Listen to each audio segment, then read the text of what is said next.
एक गांव में नमक का व्यापारी रहता था। उसके पास एक गधा था। व्यापारी रोज अपने गोदाम से दुकान तक नमक ले जाने के लिए गधे का इस्तेमाल किया करता था। वह नमक को बोरी में भरकर गधे की पीठ पर लाद देता था और उसके साथ साथ चलता हुआ दुकान तक आता था। व्यापारी का गधा आलसी प्रवृत्ति का था।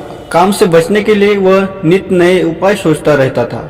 गोदाम से दुकान तक के रास्ते में एक नदी पड़ती थी, जिस पर एक छोटा सा पुल बना हुआ था। एक दिन नदी पर बने पुल पर चलते समय अचानक गधे का पैर फिसला और वह नदी में गिरा।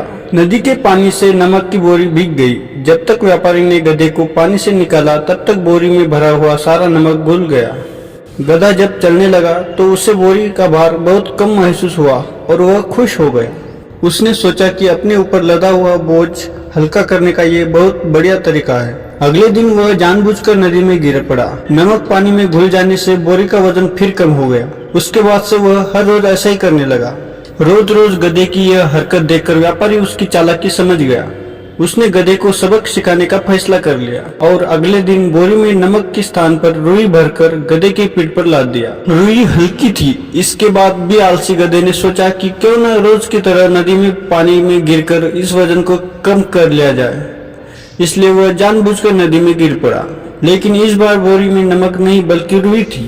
पानी में भीगकर रुई का वजन कई गुना बढ़ गया। गधा जब उठकर चलने को हुआ तो इतने भारी बोझ से उसका बुरा हाल हो गया।